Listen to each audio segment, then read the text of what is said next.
Ministre des Affaires religieuses et du culte, Tierno Amadou Omar Ast Diallo. Avec lui sur la question de la future formation au Maroc de 500 imams maliens, une promesse du roi Mohamed VI qui prend forme avec l'arrivée d'une équipe marocaine à Bamako. Madame, Monsieur, bonsoir. Bienvenue dans ce 20h que nous ouvrons par les activités du président de la République. Ibrahim Boubacar Keïta a accordé cet après-midi une audience à 2 membres du gouvernement togolais. Les 2 ministres étaient porteurs d'un message du président Faure Gnassingbé. Leur entretien avec le président a porté sur les relations entre les 2 pays. À leur sortie d'audience, Boubacar Sissoko leur a tendu son micro. Au cours de cette audience, nous lui avons porté un message de son frère et ami, le chef de l'État togolais, le président Faure Gnassingbé. Nous avons donc eu à parler de la qualité des relations qui existent entre le Togo et le Mali et des relations particulières également qui existent entre les 2 chefs d'État et le peuple des 2 pays. Bien sûr, ces émissaires constituent des moyens que les chefs d'État qu'ils utilisent pour renforcer cette coopération et renforcer cette relation au profit de nos 2 peuples et faire en sorte que la sous-région, l'UEMOA, plus particulièrement, soit un pays stable, un pays où on peut circuler librement, et un pays où l'on peut faire des affaires en toute tranquillité et en toute prospérité. Le Premier ministre a reçu en audience le secrétaire général de l'Union internationale des télécommunications. Amadou Touré est venu échanger avec le chef de gouvernement sur les questions relatives à la place des technologies de l'information dans les secteurs comme l'éducation, la médecine ou encore l'agriculture. Le compte-rendu d'audience avec Alousseni Touré.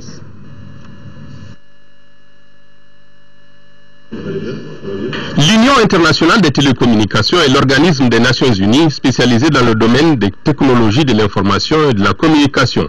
Notre compatriote Hamadoun Touré, qui en est le secrétaire général, est venu échanger avec le Premier ministre sur le programme du gouvernement dans le domaine des applications numériques. J'ai eu le plaisir de rencontrer le Premier ministre et de voir sa vision à court terme et à long terme, la vision 2015 pour laquelle nous apporterons notre contribution. Il s'agit de nous assurer que les technologies de l'information et de la communication seront utilisées comme un moteur de développement. C'est ça ma contribution en tant que secrétaire général de l'Union. Et je pense que nous avons mis en place, on a jeté les bases pour lancer réellement une bonne plateforme qui nous permettrait d'utiliser les TIC, que ce soit pour la santé, pour l'éducation, le commerce, l'agriculture et tous les secteurs de développement, et aussi faire de ce secteur un secteur qui créera des emplois pour le Mali. Mais qu'en est-il des programmes de l'UIT pour le Mali? Le secrétaire général attend les demandes de notre pays qui vient à peine de sortir d'une crise. Nous venons de sortir d'une période de crise très difficile. Le pays était au bord du précipice. Dieu merci, on a eu la chance qu'on n'a pas fait le pas en avant. On a besoin de faire des plans précis. Et c'est surtout cette vision-là que j'attendais du Premier ministre et je l'ai eu. Maintenant, à la sortie de cela, nous allons faire des programmes concrets qui permettront d'attirer l'industrie du secteur privé, l'investissement dans ce secteur-là, des programmes qui couvriront la formation, qui couvriront des applications, des services et applications dans différents domaines, comme je l'ai dit, que ce soit l'éducation ou la santé, 2 secteurs clés qui en auront besoin immédiatement. Les applications de nouvelles technologies sont nombreuses et restent incontournables. Je vous l'annonçais dans les titres, ouverture ce matin de la session d'octobre de l'Assemblée nationale. Cette session dite budgétaire va examiner la loi des finances 2014 et les projets de loi en instance. Précisons que cette session est la dernière de la législature en cours, vu que le premier tour des élections législatives est prévu pour le 24 novembre prochain. Bourama Traoré était à l'ouverture des travaux, son reportage. C'est certainement le dernier acte avant le renouvellement de l'institution. La session d'octobre de l'Assemblée nationale intervient à moins de 2 mois du premier tour des élections législatives prévues pour le 24 novembre 2013. Sur la table des députés, plusieurs projets de loi dont celui relatif au budget d'État 2014. Cette session reste une session très chargée, avec de nouveaux dépôts de projets de loi, dont la loi des finances, ainsi que les anciens projets qui sont à notre possession. Le temps qui nous est imparti est très court, mais je suis persuadé que les réunions du bureau et de la conférence des présidents trouveront une solution pour que, comme d'habitude, nous puissions donner matière au gouvernement pour qu'il puisse travailler. Travailler pour relever les nombreux défis auxquels le Mali fait face. En première ligne, la reconstruction du pays et la réconciliation nationale. Le Parlement s'est dit aux côtés des nouvelles autorités pour recoudre le tissu social. En attendant, le rôle joué par l'institution dans la résolution de la double crise institutionnelle et sécuritaire est reconnu et apprécié.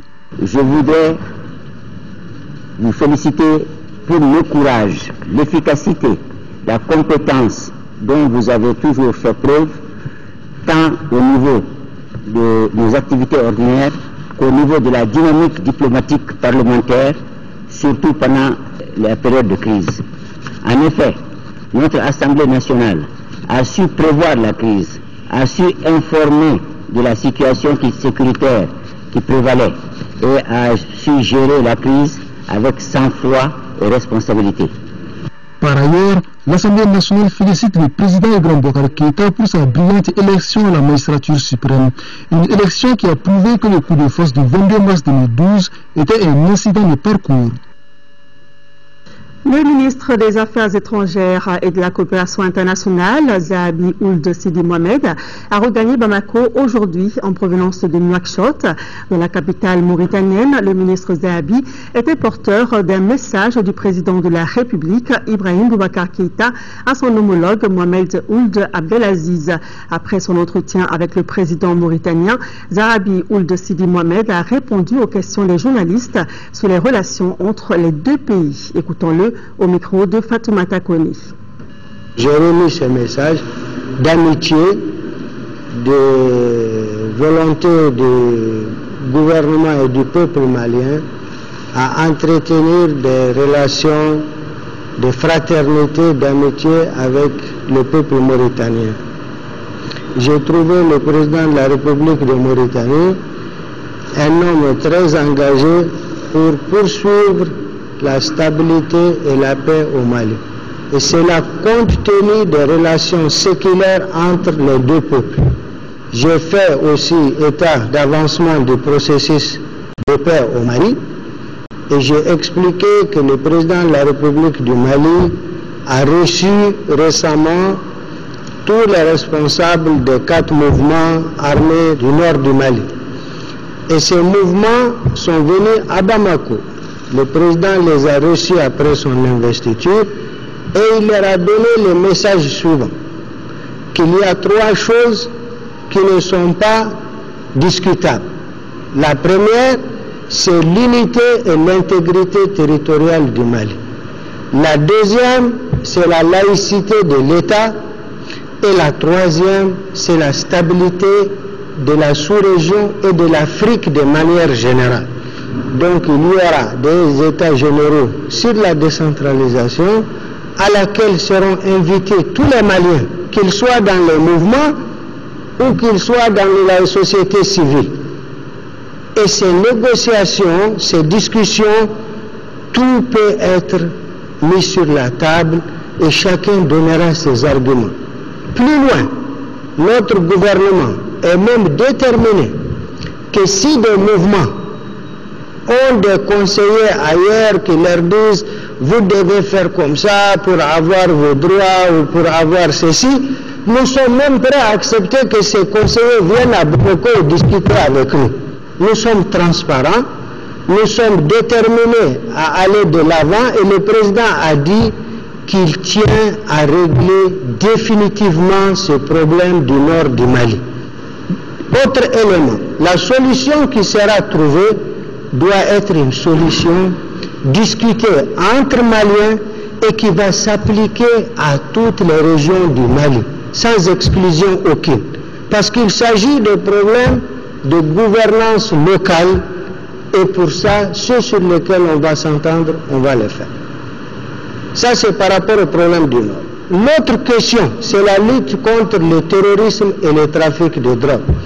Et ça, nous savons que la Mauritanie s'est beaucoup engagée dans cette voie, et beaucoup de Mauritaniens ont perdu la vie dans la lutte contre le terrorisme et le trafic de drogue. La Mauritanie a été le premier partenaire du Mali à s'engager sur le théâtre des opérations au Mali. Le peuple malien et son gouvernement profitent de cette visite pour réitérer leurs condoléances les plus attristées à toutes les familles mauritaniennes qui ont perdu les siens sur le champ d'honneur au Mali. Notre président l'a fait de la tribune des Nations Unies, il l'a fait lors de son discours d'investiture, et c'est un discours sincère. Il n'y a pas de triche dedans. Voilà, précisons que les propos du ministre ont été recueillis par Fatoumata Keïta. Et puis ajoutons que le ministre des Affaires étrangères a également reçu en audience une délégation d'associations de femmes réfugiées en Mauritanie, des femmes qui ont fait part de leur volonté de retourner au Mali. Le ministre s'est également rendu à la chancellerie du Mali à Nouakchott pour s'enquérir des conditions de vie et de travail du personnel diplomatique. Et toujours par rapport à la situation de nos compatriotes à l'extérieur du pays, le ministre des Maliens de l'extérieur se réjouit de la libération de ressortissants maliens établis au Congo. Ses compatriotes, au nombre de 11, étaient incarcérés depuis bientôt 1 an dans les prisons de ce pays. 7 étaient détenus à Brazzaville et 4 à Pointe-Noire. Grâce aux efforts des nouvelles autorités et aux plaidoyers auprès des autorités congolaises, nos compatriotes ont tous été libérés. Au nom du gouvernement, le ministre des Maliens de l'extérieur remercie les autorités congolaises pour ce geste, symbole de l'excellence des rapports qu'entretient notre pays avec la République du Congo. Tout en rappelant à nos compatriotes établis à l'étranger que leur situation est une des priorités des nouvelles autorités, le ministre des Maliens de l'extérieur les invite au respect des lois des pays d'accueil. Une délégation marocaine conduite par Abdellatif Ashkari séjourne actuellement dans notre pays. La délégation est venue étudier avec les Maliens la mise en œuvre de la formation de 500 imams signés par les 2 chefs d'État. Le ministre de l'administration territoriale a présidé ce matin la cérémonie des travaux en présence de l'ambassadeur du Maroc au Mali. Reportage de Garibou Pérou. 500 imams maliens vont commencer bientôt une formation au Maroc. Une telle convention exige des orientations communes. C'est pour schématiser un programme cohérent de formation islamique que se tient cette séance de travail entre nos 2 pays. Très bientôt, nous serons d'accord sur les critères, donc nous les diffuserons et il y aura un appel à candidature pour le meilleur de l'épanouissement de l'islam pour lequel nous sommes fiers, n'est-ce pas, d'y avoir la foi musulmane. Le Maroc a tout mis en œuvre pour recevoir les candidats maliens selon les chefs de la délégation. Il précise que son pays accorde un grand intérêt à la discipline quand il s'agit surtout d'une formation qui porte une dimension spirituelle. Nous avons tout un programme prêt. Seulement, avec nos frères maliens, nous avons discuté des matières que nous allons ajouter à ce programme et qui vont être des matières spécifiques aux imams maliens. Un mécanisme de sélection des candidats à cette formation est attendu à l'issue des travaux. On peut déjà imaginer que les candidats de cette première promotion doivent avoir une bonne base religieuse, une maîtrise de la langue arabe, mais aussi une disponibilité entière. Auparavant, la délégation a remis une lettre d'invitation au Maroc au ministre en charge des affaires religieuses et du culte. Ce qui veut dire que l'administration reste regardante pour la réussite de cette convention islamique entre le Maroc et le Mali. Il était sur ces images, il est sur notre plateau. Lui, c'est le ministre des Affaires religieuses et du culte, Tierno Amadou Omar As Diallo. Monsieur le ministre, bonsoir. Bonsoir, Léi. Merci d'avoir accepté notre invitation. Avec plaisir et bonsoir tous les téléspectateurs et téléspectatrices. Alors, on va dire, chose promise, chose due. Le roi du Maroc, Mohamed VI, avait promis la formation de 500 imams maliens et une délégation marocaine, on l'a vu sur ces images, est arrivée à Bamako pour concrétiser cette promesse. Alors, quelle est la signification justement de cette promesse tenue juste un peu plus de 2 semaines après son départ de Bamako? Écoute, moi je crois qu'il y a une double lecture à faire. D'abord, c'est cette volonté affichée du président de la République, le nouvel élu, le président Ibrahim Boubacar Keïta, qui a exprimé ce souhait de tenir une promesse intérieure propre à lui, d'apporter sa touche, au foisonnement intellectuel dans le monde musulman malien, et qui fera en sorte que nous ayons cet islam que nous avons connu, de tolérance, d'amour, de pardon. Alors donc, afin que nous ne glissions comme nous le voyons ailleurs et comme ça puisse se faire un peu dans le nord de notre pays, cette violence inhumaine. Alors donc, il y a cette volonté affichée du président de la République, mais il y a aussi cet amour du roi Mohamed V, pour ce pays. Je crois, au regard de toute l'histoire entre ce pays, le Maroc et le Mali, de la nouvelle dynamique, je crois que c'est cela, cette promptitude, cette volonté marocaine du roi, parce que n'oubliez pas que le ministre des Affaires religieuses du Maroc est sous l'autorité direct du commandeur des croyants, qui est le shérif, le souverain chérifien, le roi Mohamed VI. Tout à fait. Alors, donc, je crois que c'est cela. Voilà, vous avez dit, le président de la République a affiché sa volonté, évidemment, d'aller de l'avant, et pour cela, il peut compter sur l'apport de la communauté internationale, notamment du Maroc. Alors, il ressort quand même que le Maroc a progressé dans l'organisation de cette formation. Tout est fin prêt pour l'accueil des Maliens. Est-ce que vous, à votre niveau, vous suivez ce rythme des Marocains?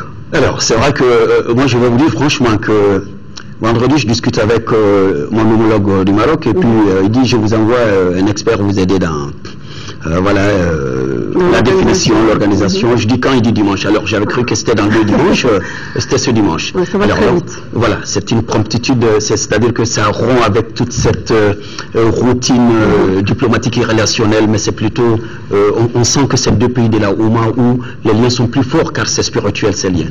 Alors, toute une admiration. Alors donc nous sommes évidemment avec cette équipe marocaine, nous avons étudié, nous avons déjà fait un draft d'un certain nombre de critères au regard des souhaits de la partie donnante des bourses, ça c'est évident, et l'autre aspect c'est aussi cette touche malienne. Alors voilà, et je crois que ce qui est encore séduisant, c'est cette volonté marocaine d'accepter la malianité aussi, cette touche dans cette formation. Donc c'est un échange, c'est vraiment un échange. Merci, c'est pas que nous vous prenons, nous allons faire assimiler des notions, ils viennent et réverser, non, et alors c'est vraiment un travail de groupe, un travail de feedback, voilà, de participatif. Alors je pense sur votre contrôle, la formation doit prendre 2 ans, c'est bien cela? Alors en fait, c'est-à-dire c'est 500 imams par tranche de 100 par an. Voilà. Donc pour 5 ans. Chaque année, 100 imams formés dans le principe de la Malikia, donc comme l'a voulu le fondateur même du royaume chérifien, Idriss Ier, qui était un compagnon du prophète de son vivant et qui est venu s'installer au Maroc. Voilà. Justement, le roi lui-même avait précisé que cette formation était consacrée à l'étude du spiritualisme et à la doctrine morale qui rejette toute forme d'excommunication. Alors, monsieur le ministre, comment se fait la sélection des candidats? Est-ce que c'est bien organisé de façon transparente? Alors, je vais vous dire, je crois qu'on est en une période de transparence et d'exigence de rigueur. Alors ça, je crois que au regard du premier responsable de la République, on sent que voilà, la rigueur est de rigueur. Voilà, si vous permettez cette redondance.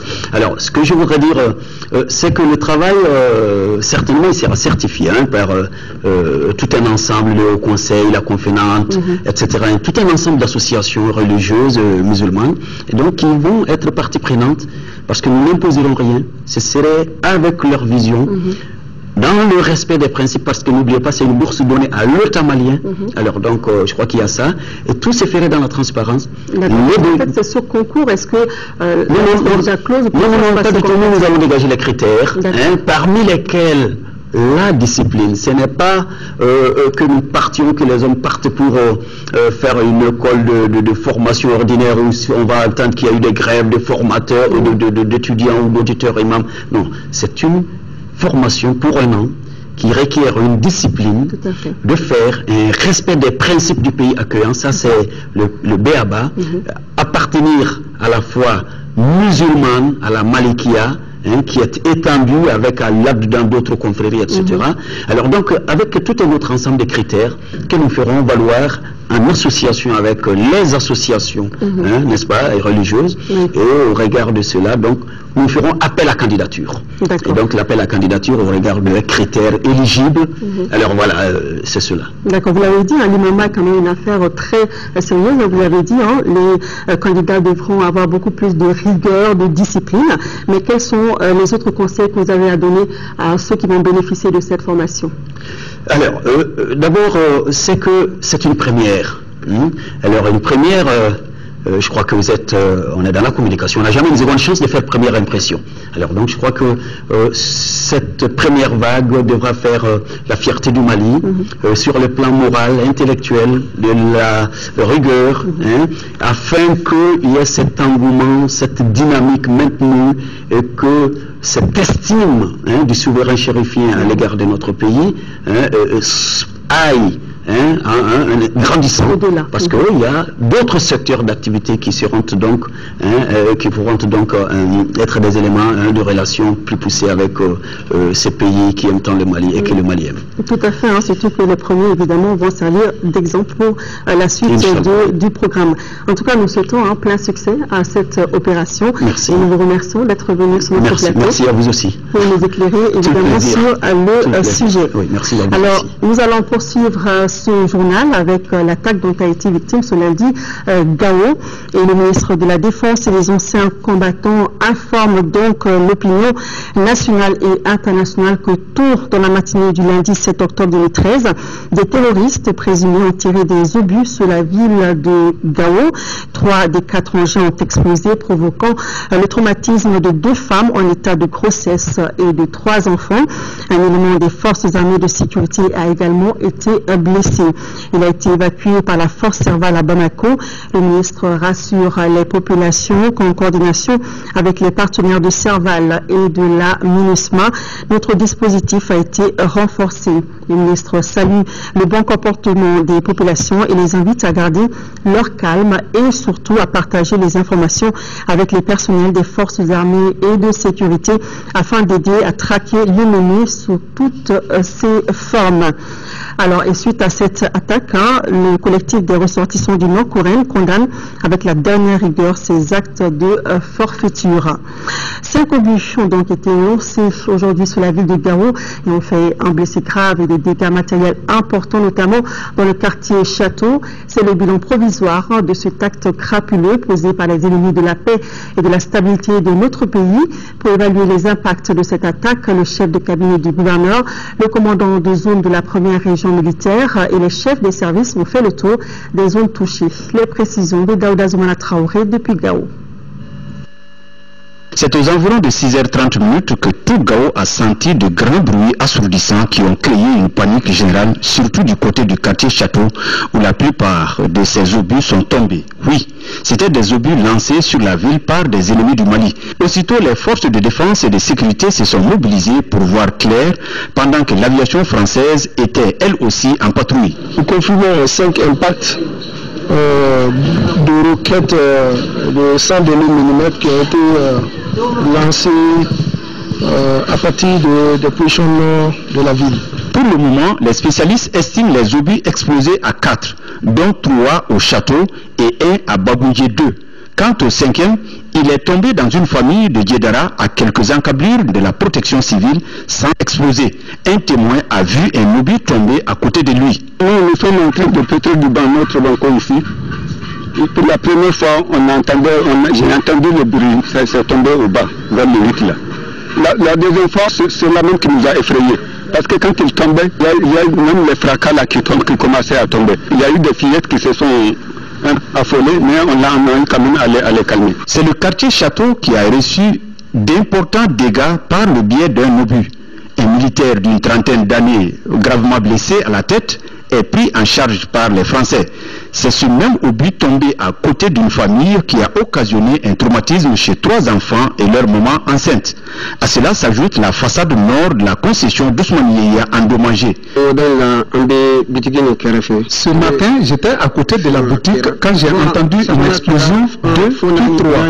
Nous avons couru pour nous mettre à l'abri. Après, mon apprenti m'a appelé pour me dire que ma famille est touchée.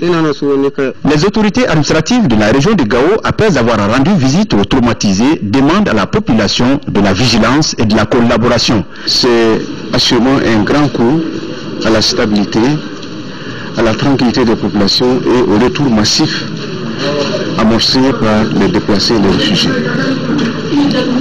Mais c'est aussi un signal fort qui nous dit que l'ennemi n'est pas entièrement anéanti. Donc il faut la vigilance. Il faut la vigilance à tous les niveaux. Les populations collaborent bien, sinon il y a quelque chose de plus grand qui s'est préparé que ça. Ça fait plus de 2 semaines que nous avons renforcé toute l'opposition autour de la ville. Il y a eu un renforcement de dispositifs sécuritaires tout autour de la ville. Il y a les patrouilles qui sont passées par là et les populations nous donnent beaucoup d'informations. Des recherches sont engagées déjà pour traquer les auteurs de cet acte odieux, nous a confié un responsable militaire déterminé à en découdre avec les terroristes. Nous rappelons que le ministre de la Défense et des anciens combattants rassure les populations qu'en coordination avec les partenaires de Serval et de la MINUSMA, le dispositif a été renforcé. Al-Qaïda au Maghreb islamique prévoyait la création dans le nord du Mali d'un État islamique qui ne sera pas étiqueté djihadiste. Dans un document trouvé en février dernier par nos confrères de RFI et de Libération, le chef d'AQMI, Abdelmalek Droukdel, dévoilait noir sur blanc son objectif pour le nord du Mali et la stratégie qu'il recommandait pour atteindre cet objectif. Le document en question date de juillet 2012. Depuis, les djihadistes ont été chassés du nord du Mali, mais le terrorisme n'est sans doute pas encore vaincu. C'est en tout cas ce que pense André Bourgeot. Il est directeur de recherche émérite au CNRS. Il évoque au micro de Yaya Konaté l'importance de ce document. Il est très important parce qu'il dévoile quelle était la stratégie définie par Droukdel. Droukdel, c'est quand même pas n'importe qui, hein, c'est lui le responsable d'AQMI, et avec un certain nombre de préceptes, de consignes, et aussi de conception de l'épanouissement, de l'occupation territoriale à la recherche d'une adhésion populaire. C'est ça qui me paraît important au vu du contenu de ce document. Ça touche d'un fin stratège, à votre avis? En tout cas, je pense que c'est une stratégie qui s'inscrit dans la durée et qui n'utilise pas la violence comme moyen d'adhésion des populations. Au contraire, loin de là, il procède par phase, en conséquence de quoi je pense qu'il a une certaine idée de la prise de conscience des populations pour adhérer au salafisme djihadiste et ne pas passer par la brutalité. J'observe que face à cette conception, qui est une conception je dirais assez classique, visant à une adhésion populaire. J'insiste sur cet aspect parce que c'est vraiment le contenu et l'objectif du document. Doucement, procédons par phase et certainement pas par brutalité. Or, dans les faits, c'est exactement le contraire qui s'est passé. Mais est-ce que c'est une méthode traditionnelle d'AQMI de procéder par douceur et non par brutalité? Je pense que quand même c'est assez particulier en ce qui concerne la zone saharo-sahélienne d'une part, et d'autre part ça renvoie aussi aux modalités de sanctuarisation d'AQMI. AQMI s'est sanctuarisé, disons grosso modo à partir des années 2003-2005 et plus particulièrement 2006-2007 à partir du moment où AQMI a été reconnu comme étant un monument d'Al-Qaïda. Ça me paraît important. Donc ça montre bien des capacités d'adaptation aux réalités locales. Maintenant, si vous avez une approche plus comparative sur ce qui s'est passé au Kenya, sur ce qui s'est passé en Somalie, c'est pas du tout les mêmes stratégies. Donc ça veut dire que la nébuleuse d'Al-Qaïda, comme on a l'habitude de la présenter, a des capacités d'adaptation aux réalités locales. Et ça participe d'une stratégie. Ça veut dire que le contenu renvoie à une réflexion adaptée aux conditions sociologiques et politiques du septentrion. Voilà, à l'instant, André Bourgeot, directeur de recherche émérite au CNRS. Il évoquait au micro de Yaya Konaté l'importance du document trouvé en février dernier par nos confrères de RFI et de Libération qui parlait de la stratégie d'AQMI dans le nord du Mali. Parlons à présent des préparatifs des élections législatives dont le premier tour est prévu le 24 novembre prochain et le second le 15 décembre. L'heure est à la distribution des dernières cartes MINA et à la révision des listes électorales. Adama Kodjo et Brina Koulibaly se sont rendus au ministère de l'administration territoriale, de la décentralisation et de l'aménagement du territoire pour en savoir plus sur l'état des préparatifs. Suivant leur reportage. Les 24 novembre prochain et 15 décembre sont les 2 dates prévues pour la tenue des élections législatives au Mali. Pour réussir la mission, les agents du ministère en charge de l'organisation des élections sont en pied d'œuvre depuis septembre. À cet effet, un chronogramme d'action a été élaboré par le ministère de l'administration territoriale pour renforcer les acquis. En ce qui concerne le matériel électoral, à ce niveau-là, nous pensons que nous allons mettre tout juste le complément. Nous avons le matériel que nous avons géré pendant l'élection présidentielle. Donc à ce niveau-là, il n'y a pas de problème majeur. En ce qui concerne la formation des agents électoraux, nous sommes à pied d'œuvre aussi pour préparer, pour faire la mise à niveau des agents électoraux. Pour les électeurs qui souhaitent changer de bureau de vote, l'occasion leur est offerte pour formuler la demande de transfert du 15 au 30 du mois en cours.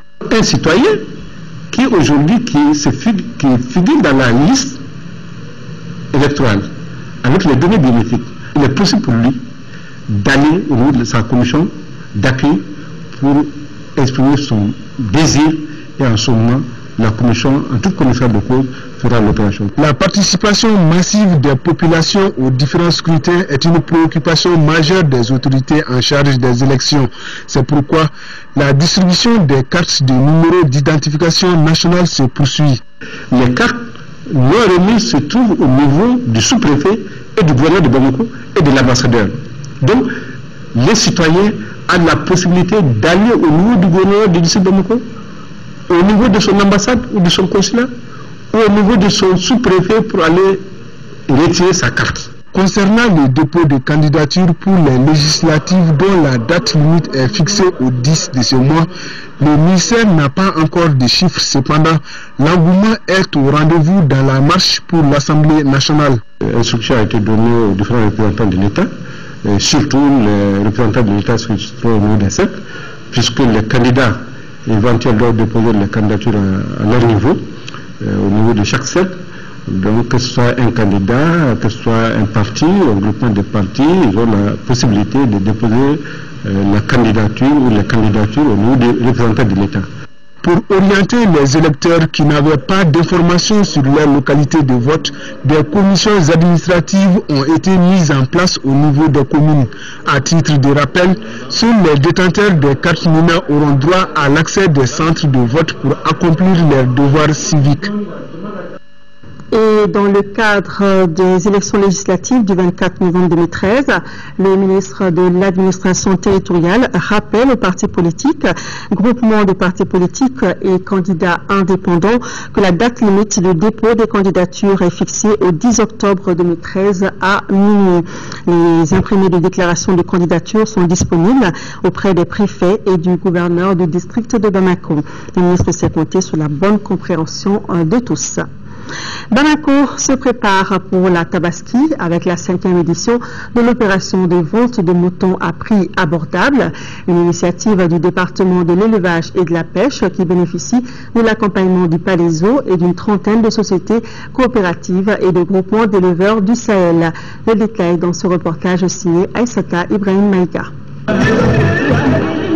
C'est parti pour la vente promotionnelle de moutons en prélude à la fête de Tabaski, dénommée Opération Tabaski.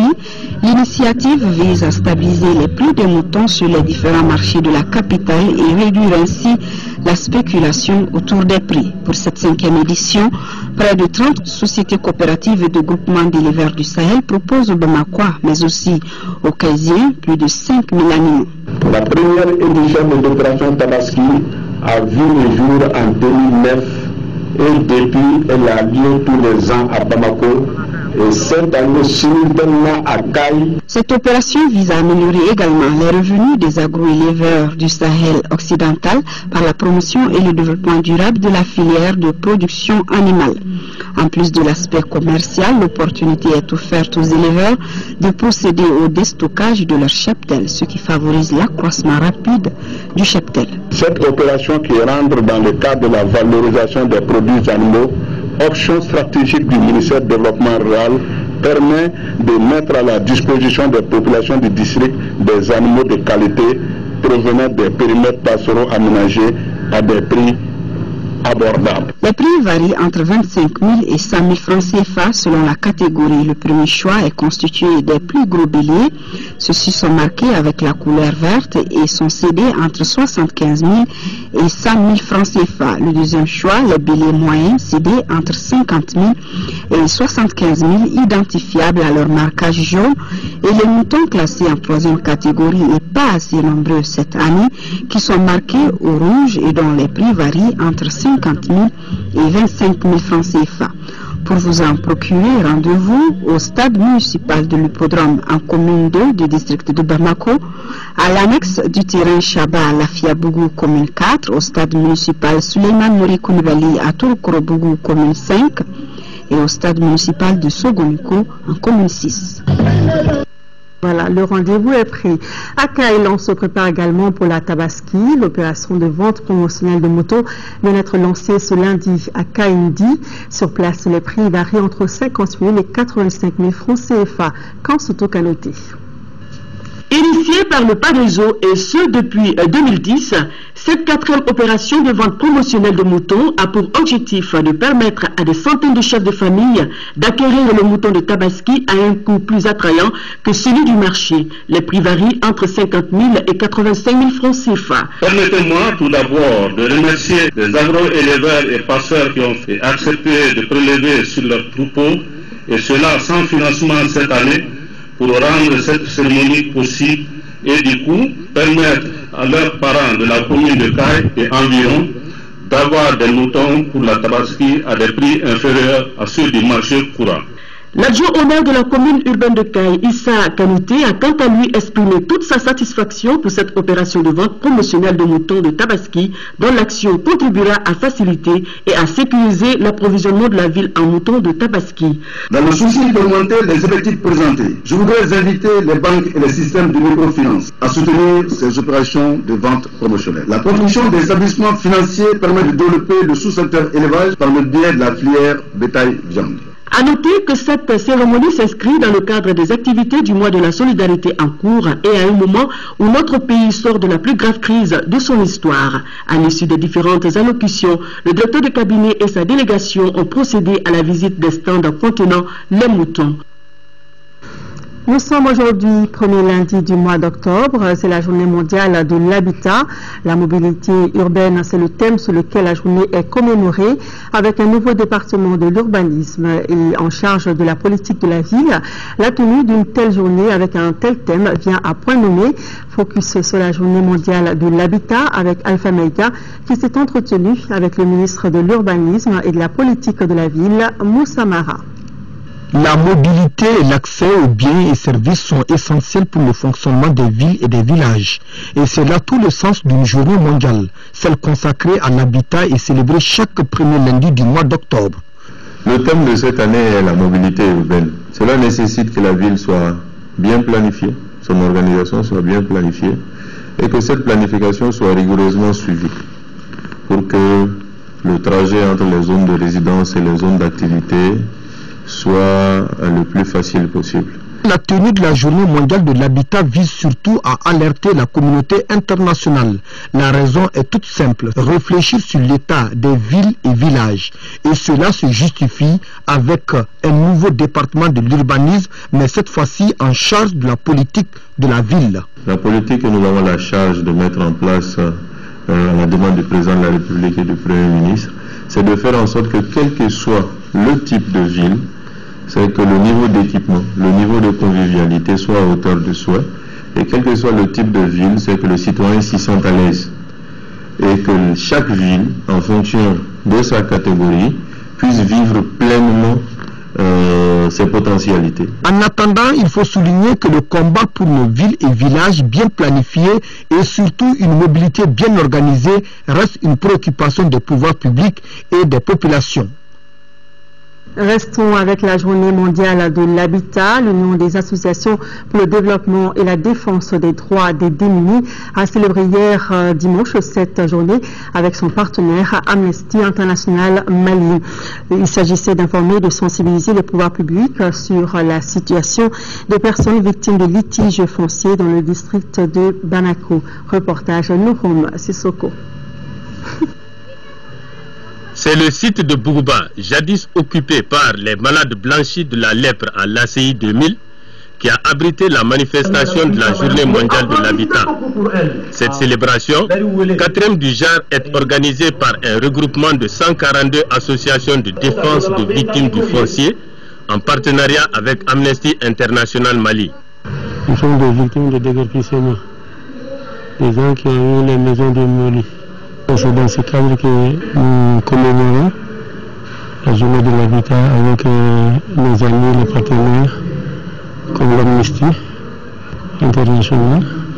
Le partenariat entre l'Union et Amnesty International Mali a permis l'atteinte de certains résultats. Nous les avons renforcés dans le plaidoyer et le lobbying.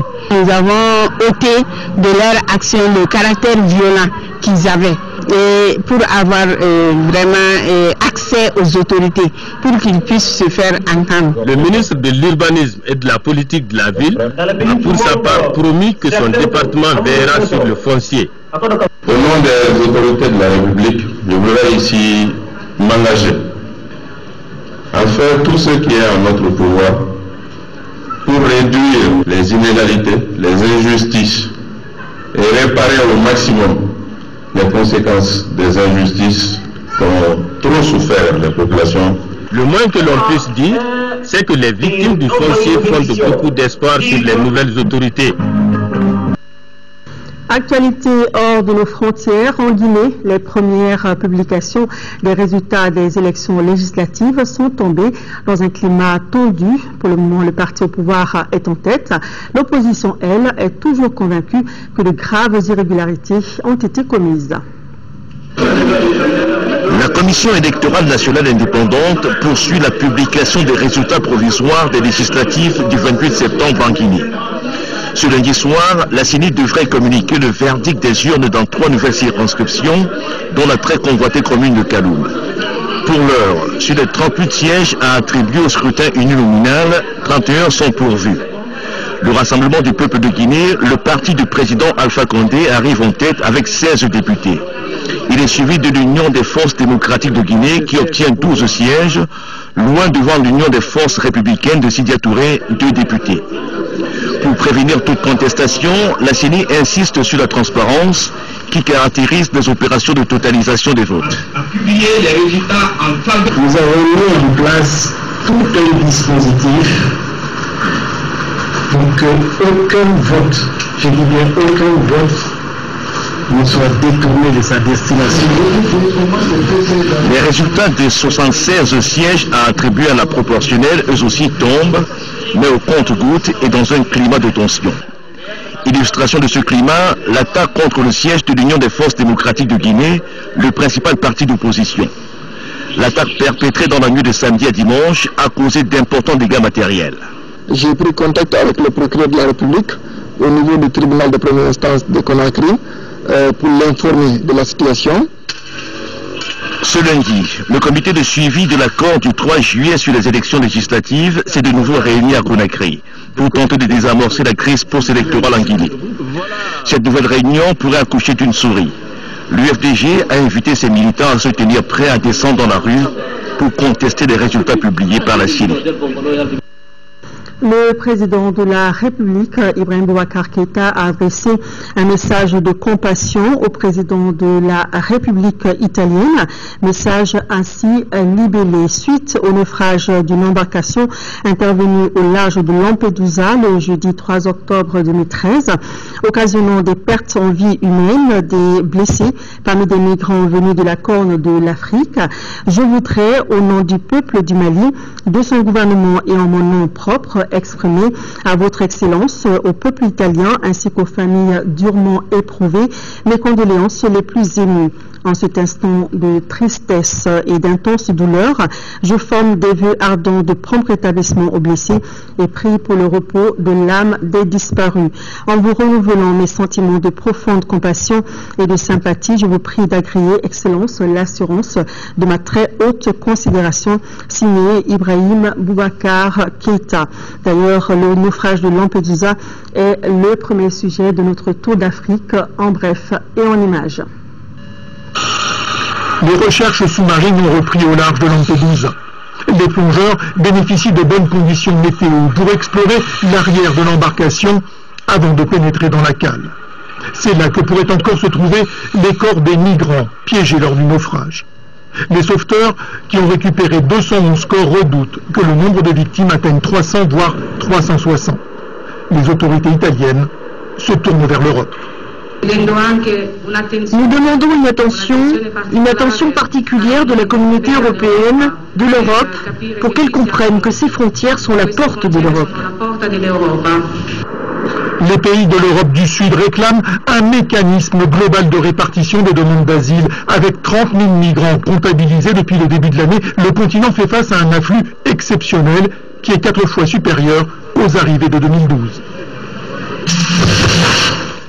La police kenyane offre une récompense de 4 300 € pour tout renseignement sur les propriétaires d'une voiture qui a servi au commando lors de l'attaque du centre commercial Westgate de Nairobi. Sur la base d'images de surveillance, les autorités kenyanes ont également revu à la baisse le nombre de terroristes impliqués, passant de 15 à 4 ou 6. La police dit avoir identifié 4 agresseurs. Il s'agirait de 3 Somaliens et d'un Kenyan d'origine somalienne.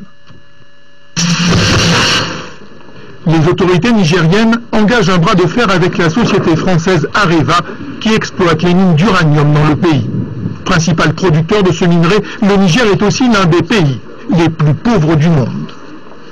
Jusqu'à présent, nous, parti nigérien, nous estimons que nous ne bénéficions pas de la valeur véritablement, des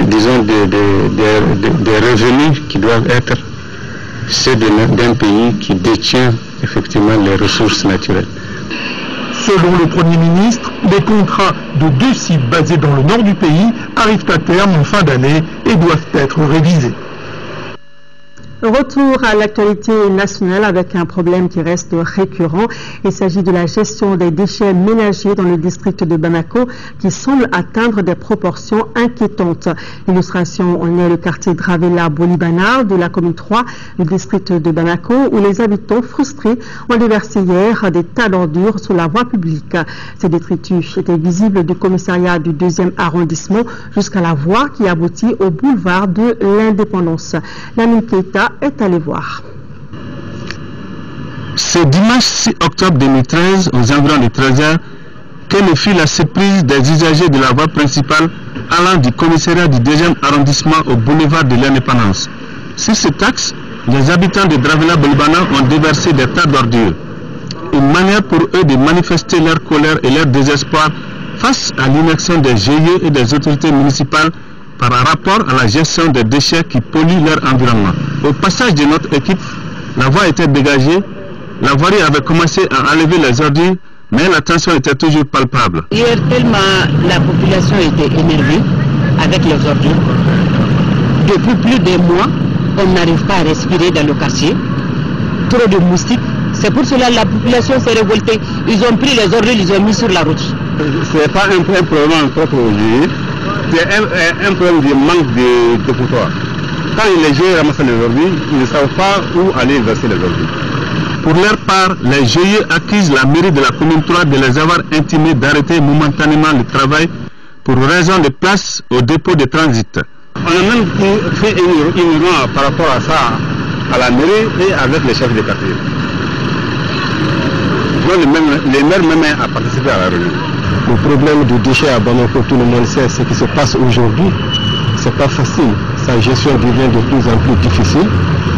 Aujourd'hui, le ministère de l'Environnement et de l'Assainissement est en train de prendre des dispositions à travers un programme d'urgence que tout le monde a suivi ici. Pour les chargés des questions d'assainissement et de contrôle de pollution et des nuisances de la mairie de la commune 3, sa structure a demandé un moratoire de 2 semaines au GIE pour le dépôt des ordures au dépôt de transit de Dar-es-Salaam en prenant le soin d'informer tout le monde. Les choses se poursuivent. Donc pendant que ces ordures étaient en train de ramasser, on avait quand même demandé à ce que vraiment on arrête de déposer les ordures à ce niveau en attendant qu'on termine, n'est-ce pas, d'enlever les ordures qui sont déjà sur place.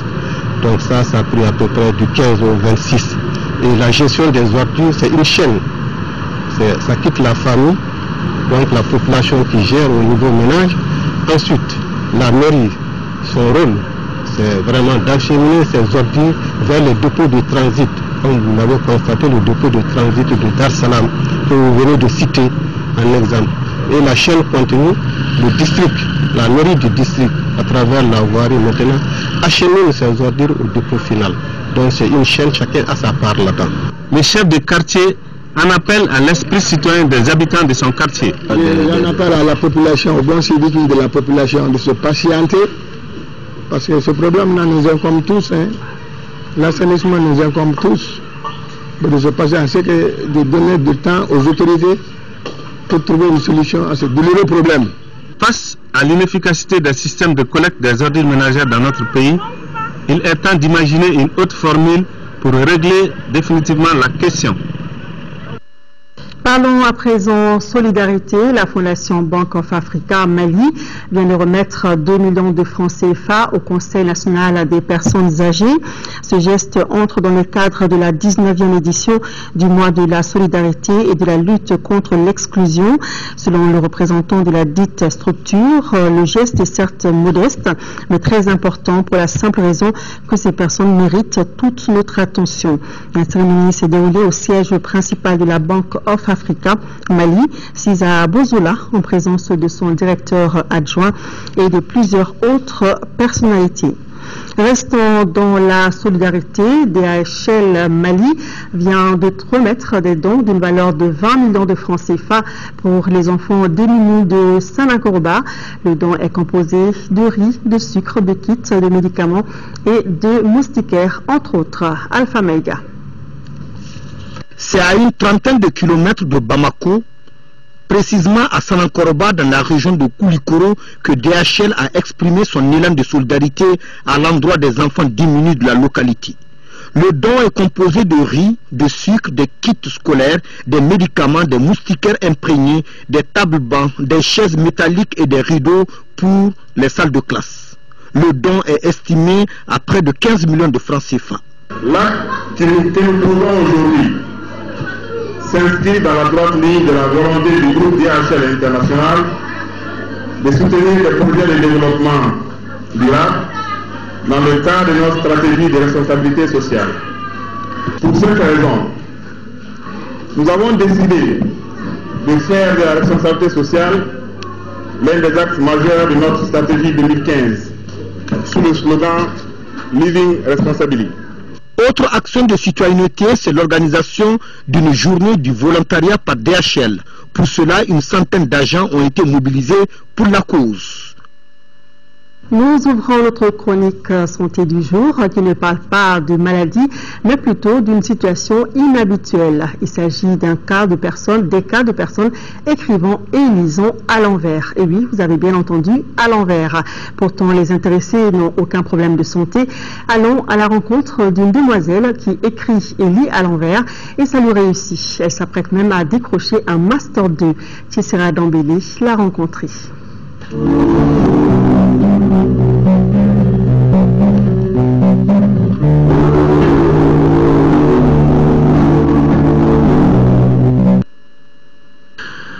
Fatoumata Kanouté, 27 ans, étudiante en journalisme à Abidjan, répond aux questions d'un neurologue.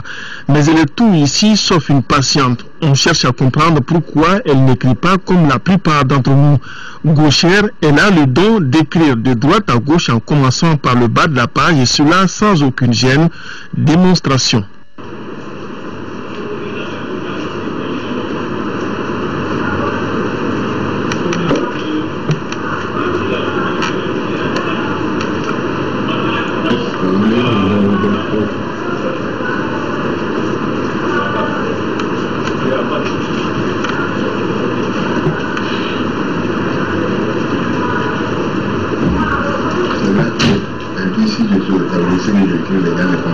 Au Mali, le paludisme représente la principale cause de mortalité et de morbidité. La transmission du paludisme est saisonnière. Au Mali, le paludisme représente la principale cause de mortalité et de morbidité. La transmission du paludisme est saisonnière. En stage à la rédaction du journal parlé de l'ORTM, Mademoiselle Kanouté est devenue une véritable attraction pour tous. Détentrice d'une maîtrise en droit international de l'Université de Bamako, elle poursuit actuellement ses études en vue de l'obtention d'un Master 2 en journalisme. Elle a toujours écrit de cette manière et le début de ses relations avec les enseignants n'a pas été traumatisant. Au tout début, ils essayaient de me forcer, quoi. Mais finalement, mes parents ont déjà préféré de laisser comme ça. Les gens sont plus étonnés, beaucoup plus étonnés de me voir écrire comme ça. Sinon, je n'ai aucun problème avec les gens. Je peux lire à l'envers comme droit, écrit ou saisi, c'est pareil. Que ce soit moi qui l'ai écrit ou une autre personne. Nous lui avons fait lire à l'endroit puis à l'envers un livre que nous avons tiré au hasard de la bibliothèque du neurologue. Ce mal de tête est toujours le même et évolue par période. La durée de crise et leur périodicité permettent de faire la distinction entre toutes les entités. Il s'agit presque toujours de céphalées primaires dominées par la migraine et les céphalées de tension épisodique. Ce mal de tête est toujours le même et évolue par période. La durée des crises et leur périodicité permettent de faire la distinction entre toutes ces entités. Il s'agit presque toujours de céphalées primaires dominées par la migraine et les céphalées de tension épisodique. Pour le spécialiste, il s'agit d'une situation inhabituelle et pas pathologique. C'est juste une situation inhabituelle pour un peu dire quelque chose que les médecins connaissent bien. Il est classique de dire aux gens que le cœur est à gauche, il se trouve souvent que le cœur est à droite. Donc c'est un peu des atypies de ce genre relève de ce type de situation. C'est plutôt dans des situations atypiques où l'orientation ne s'est pas faite comme le classique, c'est ça qui amène à des troubles de ce genre. Un des troubles les plus connus qui ressemble un peu à ça, qu'on appelle, c'est le syndrome de Giertzmann. Le syndrome de Giertzmann, vous avez vu quand je lui ai dit de poser 12 plus 14 ans, elle a renversé. Dans le syndrome de Giertzmann, c'est classique. C'est un problème de renversement. Les choses sont renversées sur le cerveau. Notre héroïne du jour a donc échappé belle. Elle n'a pas été contrainte d'écrire avec la main droite. Pourtant, il n'est pas rare de voir des parents ou des enseignants tenter de forcer un enfant gaucher à écrire avec la main droite. Ce n'est pas la peine de contrarier l'enfant à écrire avec la main droite ou à la main gauche. Qu'on soit gaucher ou droitier, on peut bien écrire et bien apprendre. Ça n'a rien à voir, ce n'est pas pathologique. Toute seule, Kanouté lit plutôt à l'envers pour être totalement à l'aise. Tenter de lire à l'endroit comme la plupart d'entre nous est pour elle une façon de ne pas attirer l'attention des autres. Et quand on lui parle de lecture à l'envers, cela provoque chez elle un sourire. Ce n'est pas réellement à l'envers puisqu'elle lit correctement.